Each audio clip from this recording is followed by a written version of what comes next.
All right, we are live, everyone. Happy Tuesday. I hope you all are having a great week. We are here for another session of Art of Homeownership Live.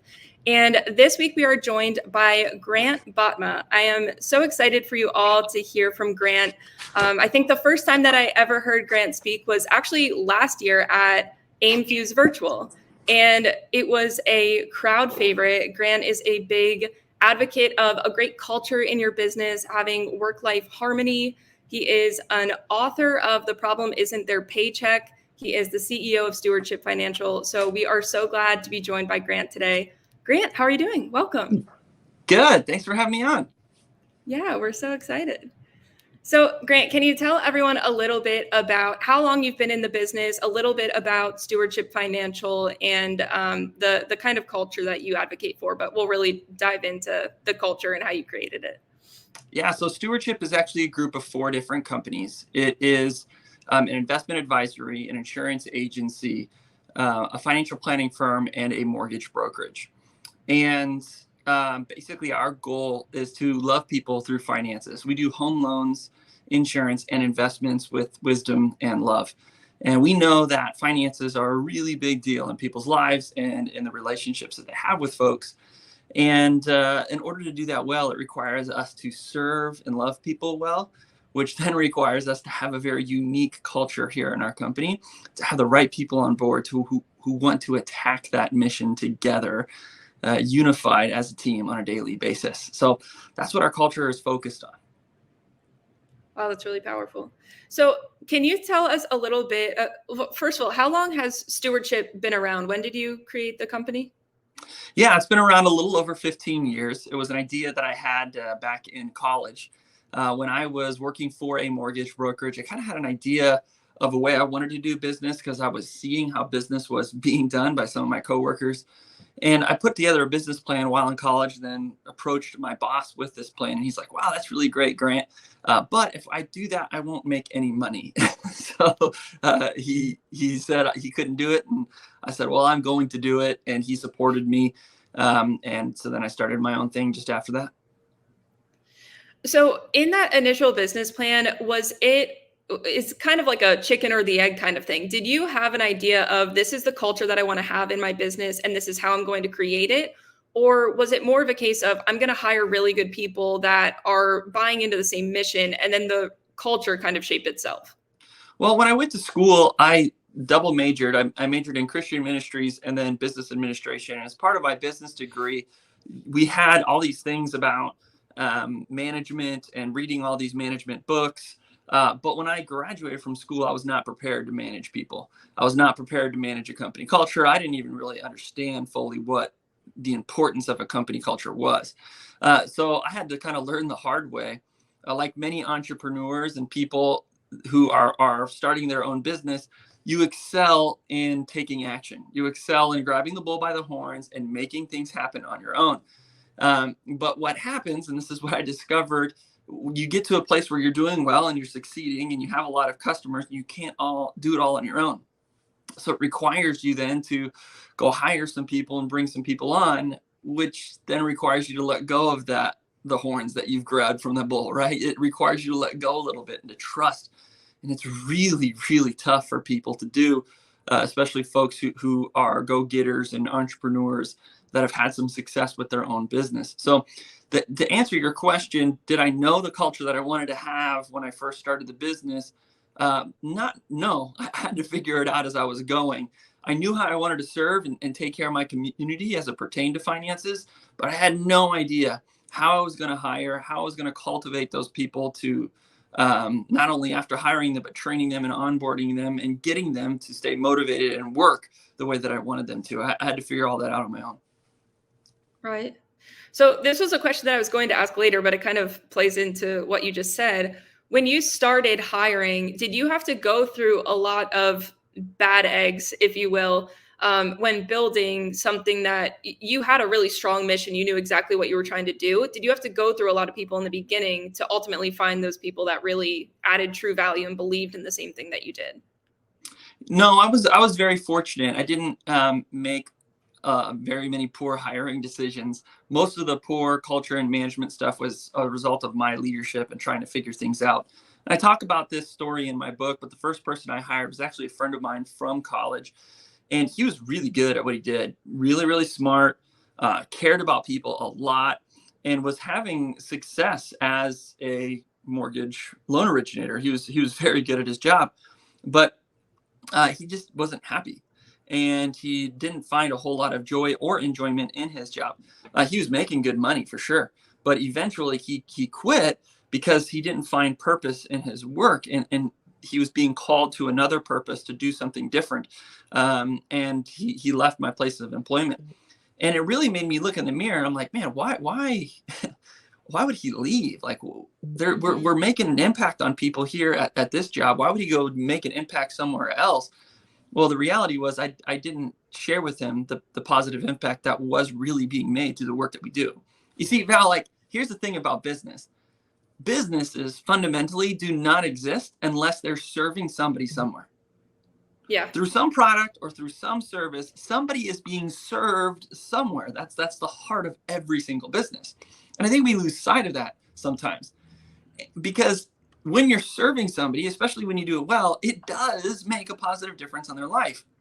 But we as leaders, and when we're cultivating our company culture, we oftentimes forget about that, forget about communicating the positive difference that's being made on people's lives. We forget about intentionally telling stories about that positive impact of people that is being made. We struggle in constantly following up with our team and letting them know that the work that they do matters. And that was one of many aha moments that I had when I was hiring. It wasn't that like, oh man, I hired some bad people, I got to figure this out. Have I done that? Sure. But that's not what it was at the beginning. At the beginning, it was, man, I'm talking to them the wrong way. It's not about just, hey, make sure they can get paid a lot, because that's not what the top talent, that's not what the best. Grant, you had just talked about in the beginning some of the employees that you had. You had one individual that left the company because he didn't really know the impact that he was making.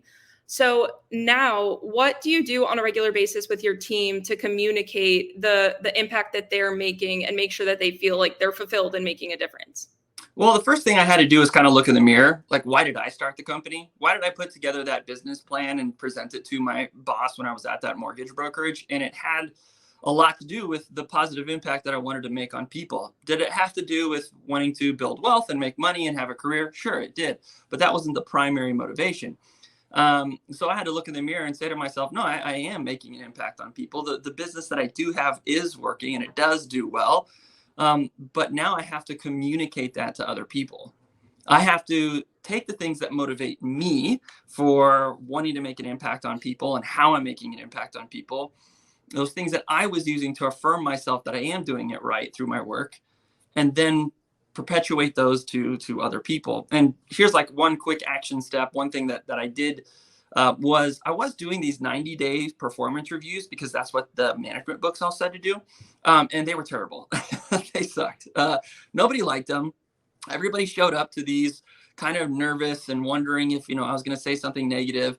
I'm creating goals for them. And in the goals, the management books tell you, like, okay, figure out what they're capable of and then create a goal that's just higher than what they're capable of. So then they can kind of reach to new heights, right? That's the logic in these management books. And nobody liked that. It just set them up for failure. They were just getting beaten down. So I decided to turn it around. And instead of doing employee reviews, I switched it around and did what's called an employer review. One, if I've got a goal or if I got something to say to one of my employees, why am I going to wait till every 90 days to talk to them about it?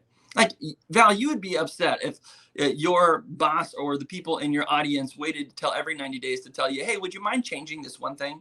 Right. We want to know that on the spot. So I became a manager that's active in that way, meaning if there's something good or something bad that's happening, I tell them right away. But every 90 days, I'm pursuing them to give them the opportunity to tell me how I'm doing as a manager.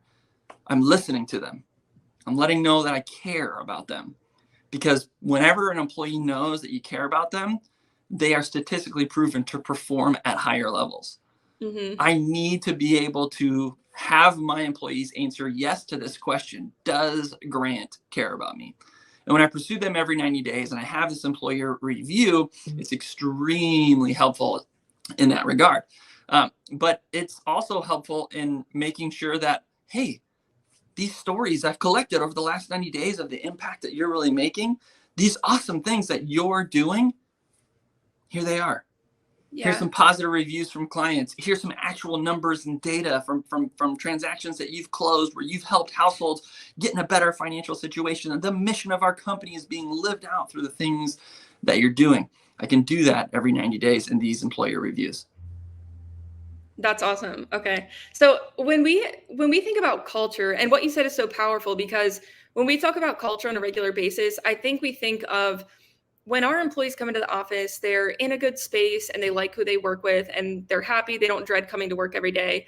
But I think taking that a step further, and something that you've done really well, is shaping an environment where people feel more inspired and they want to be not only better employees, but better people in their own lives because of the culture and the environment that they're in on a professional level. So, Grant, what would you say are the components that really add to a good company culture and things that you work on an active basis? Well, it starts with the leader and the attitude that you have. To me, if the people that are in my charge, and this is something Simon Sinek says, that when you're a boss or a manager, you're not in charge of people, there are people in your charge. But the people in my charge, if they're not becoming better human beings, what's the point? If they're not only becoming better at, doing loans or insurance or investments, or they're not becoming better friends, they're not becoming better members of their community, better members of their church, better spouse, better parent, because of the leadership and the opportunities that I give them at their place of employment, then what's the point, right? Mm-hmm. And that's my attitude as a leader. And I think that your attitude as a leader carries with it a lot. Do you want to be the type of person who is squeezing everything they can out of every employee, just squeezing that orange and wants to just get all the juice out of it and throw it away later? Or are you the type of boss who's going to be open-handed, who's going to serve, who's going to give, who's going to care? Because that's the long tail approach that works with human beings based on how we're wired and created. So I think a lot of it has to do with the attitude of the boss. But along with having a purpose that unifies people, a purpose that makes the world a better place, and a purpose that makes people, like you said, inspires them and motivates them to work, you have to do two other things. And one of them is you have to affirm them. You have to let them know when they're doing things right. Before you buy anything, whether it's a toothbrush on Amazon or a mortgage from somewhere else, you want to know if you're doing it right. You want to be affirmed. That's why reviews on Amazon are one of the number one clicked on things on the internet. We want to know if we're doing things right. So you have to be a leader that affirms positively and affirms negatively, to let them know if they're doing it right. But you also have to give freedom. Nobody likes to feel enslaved or entrapped. Any freedom that you can give people, the more that they can feel like it's their business, the better off you're going to be. People want to be empowered. Nobody likes to be completely micromanaged. And if you're able to have a leadership approach that genuinely cares about people, that wants to make them better human beings, that creates a purpose and unifies the team around it, that affirms people when they're pursuing that purpose correctly or when they're messing up, not pursuing it correctly, but gives them freedom to pursue that purpose in unique and wonderful ways, that's how you create a culture where you can get people to perform on very high levels. Yeah, absolutely.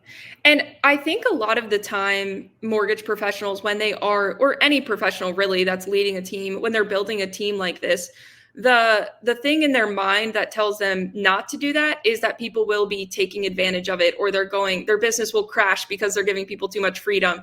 So have you seen any negative things happen to your business because of giving too much freedom or people taking advantage of it? Yes. I mean, the thing that you have to understand as a business owner is that no one's going to work for you for the rest of their life. And that's okay. Mm-hmm. It's unrealistic for us to think that if we hire somebody, they're going to stay loyal to us forever and work for us for the rest of their life. Mm-hmm. So you have to treat them like that and understand that. When I hire somebody, I communicate to them, look, I'm choosing to love you and your family. I know that you may not work here forever, but while you're here, I'm going to take care of you. I'm going to do everything I can to, like I said, make you a better human being. All those things I talked about before, right? So that way, when they do leave, what are they going to say?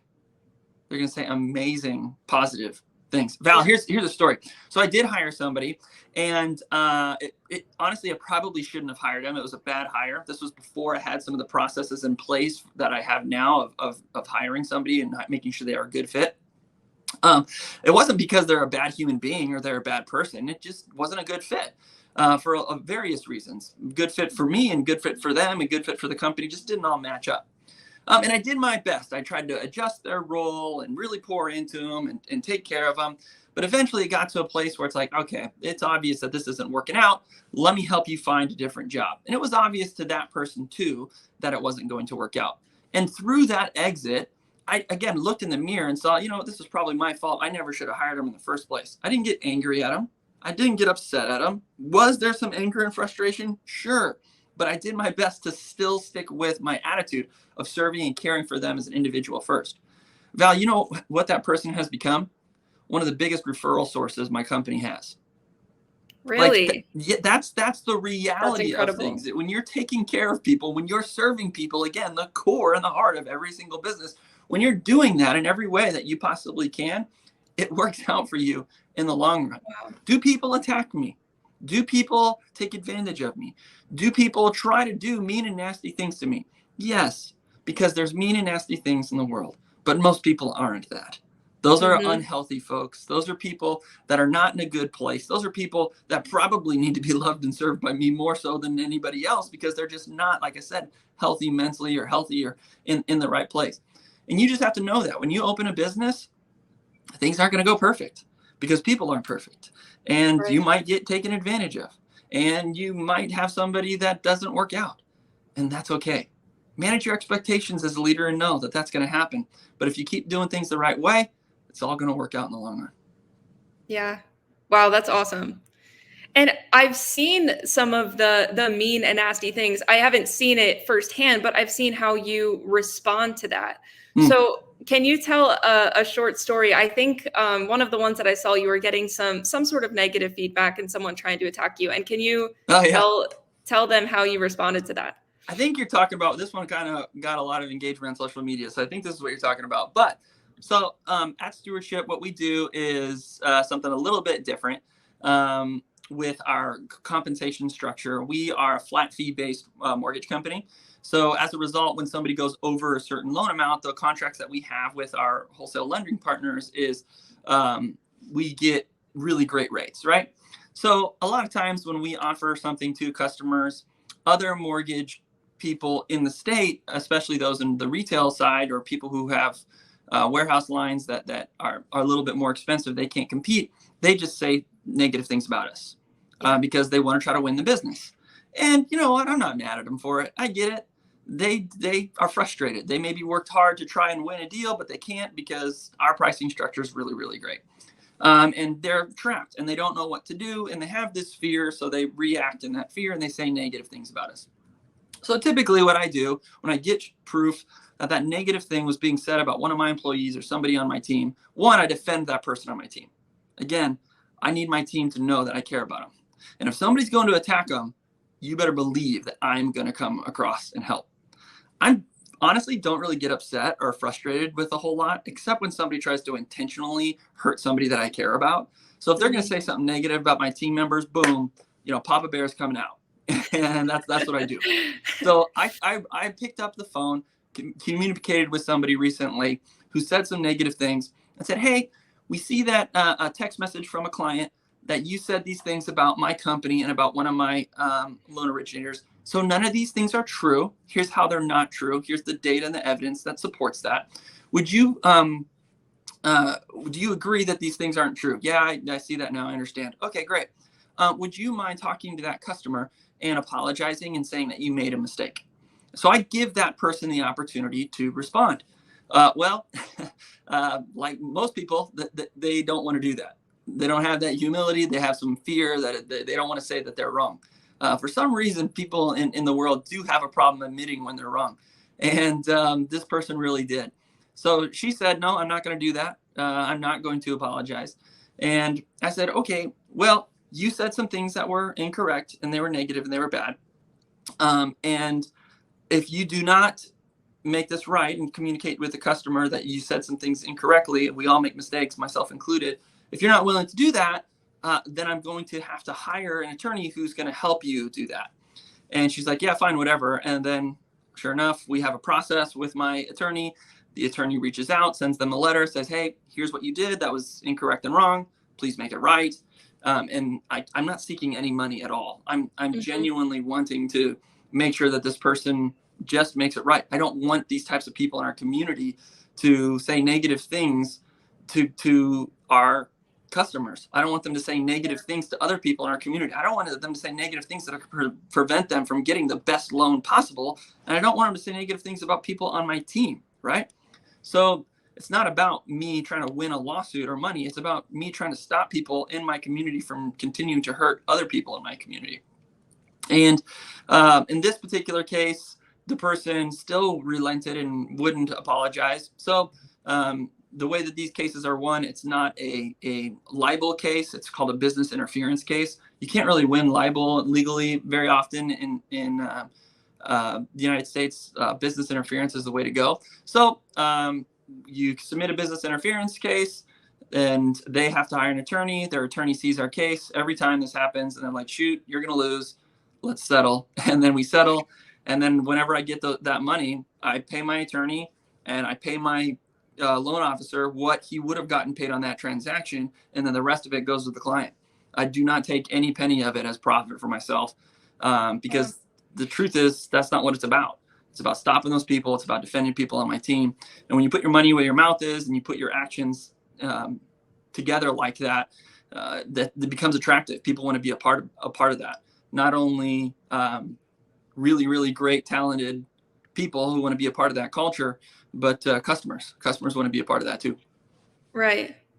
And I don't think many people would react in that way. And especially because your first reaction is to get angry and to get out on them, just like they did on you. So it would kind of be just going in a bad circle of reactions. So good and for Val, you. look, I get angry. I'm a human being, right? I make mistakes. Right. And I was frustrated and upset at first, and I should be, and everybody should be to start.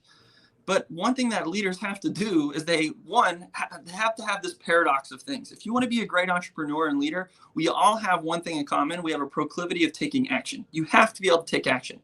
But if you want to be a good leader, you have to be both and.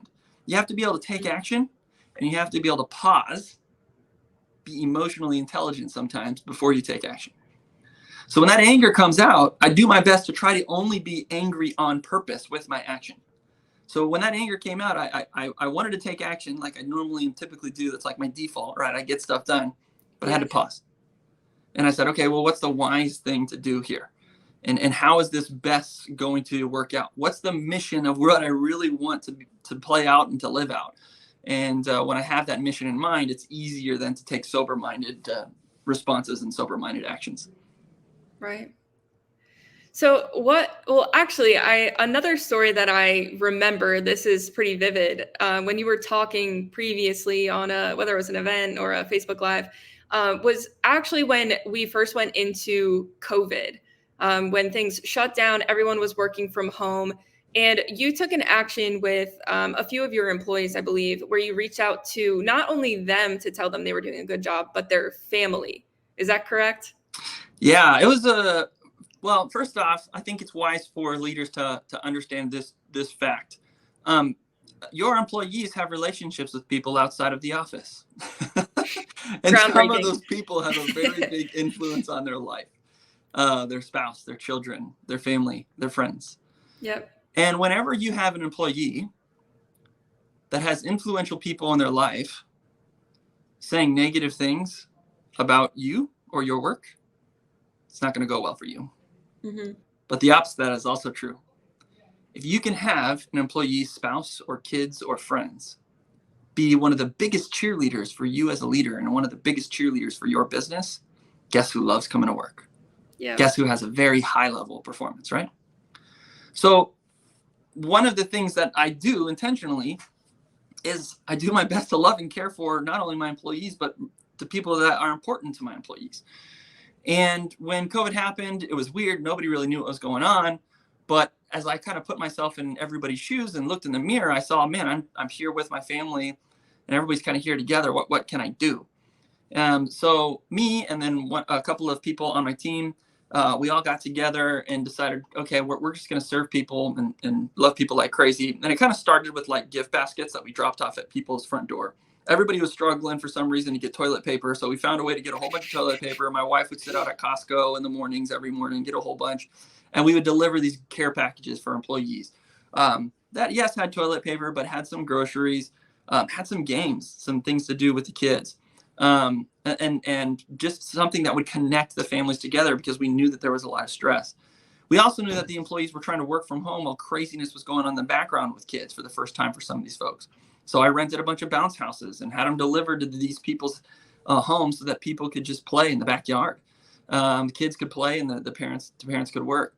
I purchased video game systems and video games for some of the employees' kids so that they could play video games. And I encouraged the parents and my employees to play the video games with their kids, to connect with them, right? Mm-hmm. I bought projectors for people so that they could just relax and have a movie night in the backyard so they connect their phone to the projector and stream something on Netflix or whatever with their family. These were all things that I was trying to do to create a connection with the employees and to genuinely care about not only the employee, but the people that they were living with, the people that are influential in their life. And that ended up being a big deal for many of the team, and a lot of them still talk about it to this day. Right. Because when you're going to an employer and you have a job there, your expectation is to have a good environment, like we talked about, be happy at work. But outside of that, there's really no expectation. So when you're completely exceeding those expectations, then the people that they live with are obviously happier because you're now influencing their life at home as well. And that's awesome. I mean, you never hear about that. So that's really cool. Yeah, I mean, if you want to really stand out, just start taking care of people. Just start really caring about people. Try to be a positive person, because for some reason, the noise that's out there in the ether of media isn't always that. I think our world has a lot more good than it does bad, but it's hard for us to sometimes feel that. So if you're going to be that good, you're going to be able to stand out a lot more. Right. Well, Grant, thank you so much. This was so powerful. If you could give one bit of advice to someone who already has an existing business, they already have good people who are working for them, but they're trying to level up that culture and really make it special, what would be your one piece of advice for them? All right, it's Christmas time, right? And this is a time for celebrating. This is a time for maybe even holiday parties. I have my Christmas party with my team coming up on Saturday, and I am extremely busy because this is my primary job. I'm going to memorize every single person's name in the family of every single one of my employees. Mm-hmm. Whenever the spouse is there at the party, I'm going to not look at my employee. I'm going to go right to the spouse of the employee, and I'm going to give an amazing story of something awesome that employee did in front of that spouse. And I'm going to tell that spouse how great that employee is at their job. Because something that's really sad, Val, is that nobody really knows how good we are at our jobs, especially the people that live in our house, because they're not at our job. But if they hear it from me, if they hear it from a boss who's been there, it sheds some light on something really cool. And it really flatters and encourages and affirms the employee. But at the same time, I'm going to thank the employee's spouse because they were a part of that. That awesome thing that employee did wouldn't have happened without that spouse being supportive, loving, and caring, without them having or playing a part in the employee's life. So I'm going to go up to people, go up to the spouse, tell a story about something awesome the employee did in front of the employee, and then I'm going to thank the spouse for being a part of that. If you do those two things, it's an extremely powerful moment that you can create, and it will build momentum to creating the type of culture that's going to help employees perform at much higher levels for you in 2022. Absolutely. That's a mic drop moment. That's how to win friends and influence people 101 right there. Awesome. Well, thank you so much, Grant. Thank you everyone for tuning in, and just keep doing great things, Grant. Love how you lead and inspire people. So thank you so much. And thanks everyone for tuning in. Thanks, Val. See ya. See you guys.